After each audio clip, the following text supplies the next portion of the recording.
ವಿಚಾರವನ್ನು ತಿಳಿಸೋಕ್ಕೆ ಬಂದಿದ್ದೀನಿ. ಏನಪ್ಪ ಅದು ಒಳ್ಳೆ ವಿಚಾರ ಅಂದರೆ ನೋಡಿ, ಇದು ಬೇ ಲೀಫು, ಪಲಾವಿನ ಎಲೆ ಅಂತ ಕರಿತೀವಿ ಅಲ್ವಾ. ಬೇ ಲೀಫು ಪಲಾವಿನ ಎಲೆ ಅಂತ ಕರಿತೀವಿ ನಾವು ಕನ್ನಡದಲ್ಲಿ. ಈ ಪಲಾವಿನ ಎಲೆ ನಮ್ಮೆಲ್ಲರಿಗೂ ಗೊತ್ತಿರೋ ಅಂಥದ್ದೇ. ನಾವು ಪಲಾವ್ಗೆ ಯೂಸ್ ಮಾಡ್ತೀವಿ, ಬಿರಿಯಾನಿಗೆ ಯೂಸ್ ಮಾಡ್ತೀವಿ. ಈ ಥರ ಅನೇಕ ನಮ್ಮ ಅಡುಗೆ ಮನೆಯಲ್ಲಿ ಇದನ್ನು ನಾವು ಅನೇಕ ಅಡುಗೆಗಳಿಗೆ ಯೂಸ್ ಮಾಡ್ತೀವಿ. ಇವತ್ತು ನಾವು ಇದರ ಆರೋಗ್ಯಕರವಾದಂತಹ ಮುಖ್ಯ ವಿಷಯ ಏನು, ಇದು ನಮ್ಮ ಹೆಲ್ತಿಗೆ ಎಷ್ಟು ಬೆನಿಫಿಟನ್ನು ಕೊಡುತ್ತೆ ಅನ್ನೋದನ್ನು ತಿಳ್ಕೊಳ್ಳೋಣ. ಇದನ್ನು ನಾವು ಅಡುಗೆಯಲ್ಲಿ ಬೇರೆ ಬೇರೆ ರೀತಿ ಯೂಸ್ ಮಾಡ್ತೀವಿ. ಬಟ್ ಇದರ ಟೀ ಮಾಡಿಕೊಂಡು ಕುಡಿಯೋದು ನಮಗೆ ಆರೋಗ್ಯಕ್ಕೆ ತುಂಬ ಬೆನಿಫಿಟ್. ಯಾವ ರೀತಿ ಟೀ ಮಾಡೋದು ಈ ಪಲಾವ್ ಎಲೆಯಲ್ಲಿ ಅಂತ ನಾನು ತೋರಿಸ್ಕೊಡ್ತೀನಿ. ಮೊದಲಿಗೆ ಅದರ ಲಾಭ ಏನು, ನಾವು ಇದು ಟೀ ಮಾಡ್ಕೊಂಡು ಕುಡಿಯೋದ್ರಿಂದ ಏನೇನು ಲಾಭ ಇದೆ ಅಂತ ತಿಳ್ಕೊಳ್ಳೋಣ. ಓಕೆನಾ? ಇದರಿಂದ ಆರೋಗ್ಯಕ್ಕೆ ಏನೇನಪ್ಪ ಲಾಭ ಅಂದರೆ, ಇದರಿಂದ ನಮ್ಮ ನೆಗಡಿ, ಕೆಮ್ಮು, ಅಸ್ತಮ ಎಲ್ಲ ಸಹ ಕಡಿಮೆ ಆಗುತ್ತೆ. ಇಂಗ್ಲೀಷ್ ಮೆಡಿಸಿನ್ ತೊಗೊಳೋಕ್ಕಿಂತ ನಮ್ಮ ದೇಶೀಯ ವಸ್ತುಗಳನ್ನು ಉಪಯೋಗಿಸ್ಕೊಂಡು ನಾವು ಇದರಿಂದ ಟೀ ಮಾಡಿಕೊಂಡು ಕುಡಿದ್ರೆ ನಮಗೆ ಕೆಮ್ಮು ಇರಲ್ಲ, ನೆಗಡಿನೂ ಇರಲ್ಲ, ಅಸ್ತಮನೂ ಸಹ ಕಡಿಮೆ ಆಗ್ತಾ ಬರುತ್ತೆ. ಇನ್ನೊಂದೇನಪ್ಪ ಅಂದರೆ ಸಕ್ಕರೆ ಕಾಯಿಲೆ. ಇದು ಎಲ್ಲರಿಗೂ 99.99% ಎಲ್ಲ ಜನರಿಗೂ ಇರುವಂಥದ್ದೇ ಡಯಾಬಿಟೀಸು. ಇದು ಸಹ ನಾವು ಇದ್ರ ಟೀ ಮಾಡಿಕೊಂಡು ಕುಡಿತಾ ಇದ್ದರೆ ದಿನಾಗಲೂ ಕಡಿಮೆ ಆಗ್ತಾ ಹೋಗ್ತಾ ಇರುತ್ತೆ. ಮತ್ತು ನಮ್ಮಲ್ಲಿ ಶುಗರು ಲೆವೆಲ್ ಕಡಿಮೆ ಆಗುತ್ತೆ, ನಾವು ಆರೋಗ್ಯವಾಗಿ ಇರಬಹುದು. ಇದು ಸಹ ಇದರಿಂದ ನಮಗೆ ಆರೋಗ್ಯಕ್ಕೆ ಲಾಭವಾಗುವಂತಹ ಗುಣ. ಆರೋಗ್ಯದಲ್ಲಿ ಜೀರ್ಣ ಆಗೋದು ಭಾಳ ಕಷ್ಟ. ನಮ್ಮಂಥ ವಯಸ್ಸಾಗಿರೋರಿಗೆ ಜೀರ್ಣದಲ್ಲಿ ಅಂದರೆ ಆಹಾರ ಜೀರ್ಣ ಆಗೋದಕ್ಕೆ ಸ್ವಲ್ಪ ಕಷ್ಟ ಪಡ್ಕೋಬೇಕಾಗುತ್ತೆ. ಆಗ ನಾವು ಈ ಬೇ ಲೀಫಿನ ಅಂದರೆ ಪಲಾವ್ ಎಲೆಯ ಟೀ ಮಾಡ್ಕೊಂಡು ಕುಡಿದ್ರೆ ನಮಗೆ ಜೀರ್ಣ ಚೆನ್ನಾಗಾಗುತ್ತೆ, ಡೈಜೆಷನ್ ಚೆನ್ನಾಗಾಗುತ್ತೆ. ಅದಕ್ಕೋಸ್ಕರ ಬೇ ಲೀಫನ್ನು ನಾವು ಯೂಸ್ ಮಾಡಬಹುದು. ಮತ್ತೊಂದೇನಪ್ಪ ಅಂದರೆ, ಇತ್ತೀಚಿನ ದಿನಗಳಲ್ಲಿ ಕ್ಯಾನ್ಸರ್ ತುಂಬ ಹೆಚ್ಚಾಗಿ ಕಾಣಿಸ್ಕೊತಾ ಇದೆ. ಎಲ್ಲ ಕಡೆ ಭಾರತಾದ್ಯಂತ ಅಂತೂ ತುಂಬ ಕ್ಯಾನ್ಸರ್ ಕಾಣಿಸ್ಕೊತಾ ಇದೆ. ಇದು ಸಹ ಈ ಬೇ ಲೀಫಿನ ಟೀ ಕುಡಿತಾ ಬಂದರೆ ನಮಗೆ ಕ್ಯಾನ್ಸರು ಸಹ ಕಡಿಮೆ ಆಗೋ ಲಕ್ಷಣಗಳು ತುಂಬ ಕಾಣಿಸ್ಕೊಂಡಿವೆ. ನಾವು ಪೇಪರಲ್ಲೂ ಸಹ ಓದಿದ್ದೀವಿ, ಡಾಕ್ಟರ್ಸ್ಗಳು ಸಹ ಹೇಳಿದ್ದಾರೆ ಬೇ ಲೀಫ್ನ ಯೂಸ್ ಮಾಡಿದ್ರೆ ನಮಗೆ ಕ್ಯಾನ್ಸರ್ ಗುಣಗಳು ಸ್ವಲ್ಪ ಕಡಿಮೆ ಆಗ್ತಾ ಬರುತ್ತೆ ಅಂತ. ಮತ್ತೇನಪ್ಪ ಲಾಭ ಈ ಬೇ ಲೀಫಿಂದ ಅಂದರೆ ಪಲಾವಿನ ಎಲೆಯಿಂದ ಅಂದರೆ, ನಮಗೆ ನಿದ್ರಾಹೀನತೆಯನ್ನು ತಡೆಗಟ್ಟುತ್ತೆ, ನಿದ್ದೆ ಚೆನ್ನಾಗಿ ಬರುತ್ತೆ ನಾವು ಇದನ್ನು ಯೂಸ್ ಮಾಡೋದ್ರಿಂದ. ಅಂದರೆ ಇದ್ರ ಟೀಯನ್ನು ಕುಡಿಯೋದ್ರಿಂದ ನಿದ್ರೆ ಚೆನ್ನಾಗಿ ಬರುತ್ತೆ. ಇನ್ನೊಂದು ಏನಪ್ಪ ಅಂದರೆ, ಸ್ಟ್ರೆಸ್ಸನ್ನು ರಿಲೀಫ್ ಮಾಡುತ್ತೆ.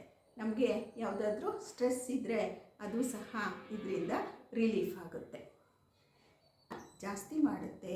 ಮತ್ತು ಕಿಡ್ನಿ ಪ್ರಾಬ್ಲಮ್ ಇರೋರಿಗೂ ಸಹ ಇದು ತುಂಬ ಯೂಸ್ಫುಲ್ ಅಂತ ಹೇಳ್ತಾರೆ.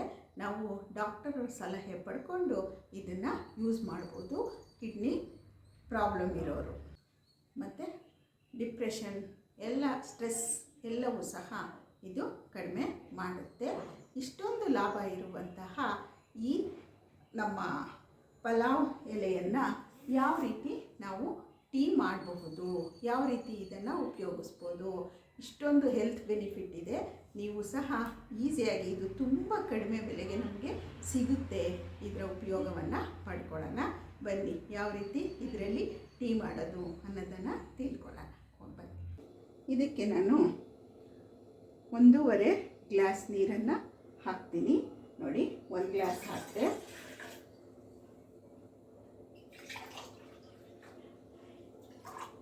ಮತ್ತು ಅರ್ಧ ಗ್ಲಾಸು ನೀರನ್ನು ಹಾಕ್ತಾಯಿದ್ದೀನಿ. ಅರ್ಧ ಗ್ಲಾಸ್ ನೀರು ಹಾಕಿದೆ. ಈಗ ಸ್ಟವನ್ನು ಆನ್ ಮಾಡ್ತೀನಿ. ಇದಕ್ಕೆ ನೋಡಿ, ಆಲ್ರೆಡಿ ನಾನು ಇಲ್ಲಿ ಇಟ್ಟಿದ್ದೀನಿ ಬೇ ಲೀಫು ಅಂದರೆ ಪಲಾವ್ ಎಲೆ, ಬೇ ಲೀಫು, ಪಲಾವ್ ಎಲೆನ ಇಟ್ಟಿದ್ದೀನಿ.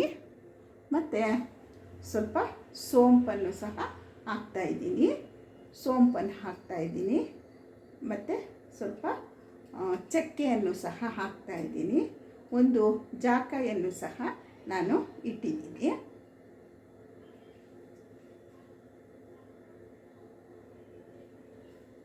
ಮತ್ತು ಅಜ್ವೈನು ಸಹ ಸ್ವಲ್ಪ ಹಾಕ್ಕೋತಾ ಇದ್ದೀನಿ. ಇದನ್ನೆಲ್ಲ ನಾವೀಗ ಈ ನೀರಿಗೆ ಸೇರಿಸೋಣ. ಚೆನ್ನಾಗಿ ಮಳ್ಳಿ, ಚೆನ್ನಾಗಿ 5 ನಿಮಿಷ ಮಳ್ಳಿ. ನೋಡಿ ಚೆನ್ನಾಗಿ ಮಳ್ತಾ ಇದೆ. ಈ 1.5 ಗ್ಲಾಸ್ ನೀರು ನಮಗೆ 1 ಗ್ಲಾಸ್ ನೀರು ಹಾಕಬೇಕು. ಅಲ್ಲಿವರೆಗೂ ಇದು ಮಳ್ಳಿ.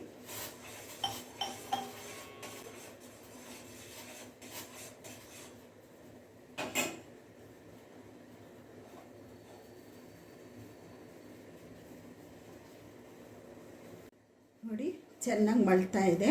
ಇದು 1.5 ಗ್ಲಾಸಿಂದ ನಮಗೆ ಈಗ 1 ಗ್ಲಾಸಿಗೆ ನೀರು ಬಂದಿದೆ. ಈಗ ಇದನ್ನು ನಾವು ಫಿಲ್ಟ್ರ್ ಮಾಡ್ಕೊಳ್ಳೋಣ. ನೋಡಿ ಈಗ ನಮ್ಮ ಡ್ರಿಂಕು ರೆಡಿ ಆಗಿದೆ, ಹೆಲ್ತಿ ಡ್ರಿಂಕು. ಇದಕ್ಕೆ ಸ್ವಲ್ಪ ನಿಂಬೆಹಣ್ಣು ಹಾಕ್ಕೊಂಡು ಸ್ವಲ್ಪ ಉಪ್ಪನ್ನು ಸೇರಿಸಿ ಕುಡಿತಾ ಇದ್ದರೆ ನಮ್ಮ ಸಕ್ಕರೆ ಕಾಯಿಲೆ ಎಲ್ಲ ಮಾಯ ಆಗೋಗುತ್ತೆ. ನಮಸ್ತೆ. ಎಷ್ಟು ಈಸಿ ನಮ್ಮ ಬೇ ಲೀಫಿನ ಟೀ ಮಾಡೋದು. ಇದನ್ನು ನೀವು ಮಾಡಿಕೊಂಡು ಕುಡೀರಿ, ಡೈಲಿ ಕುಡೀರಿ. ಟೀ ಕಾಫಿನ ಸ್ವಲ್ಪ ಕಡಿಮೆ ಮಾಡೋಣ.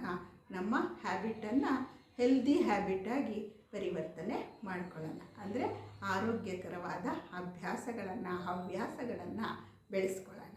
ಆಯಿತಾ? ಈ ವಿಡಿಯೋ ನಿಮಗೆಲ್ಲ ಇಷ್ಟ ಆಯಿತು ಅನಿಸುತ್ತೆ. ಇಷ್ಟ ಆಗಿದ್ದರೆ ಒಂದು ಲೈಕ್ ಮಾಡಿ, ಶೇರ್ ಮಾಡಿ, ಕಮೆಂಟ್ ಮಾಡಿ. ದಯವಿಟ್ಟು ಸಬ್ಸ್ಕ್ರೈಬ್ ಮಾಡೋದನ್ನು ಮರಿಬೇಡಿ.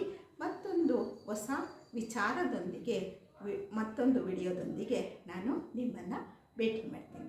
ನಮಸ್ತೆ.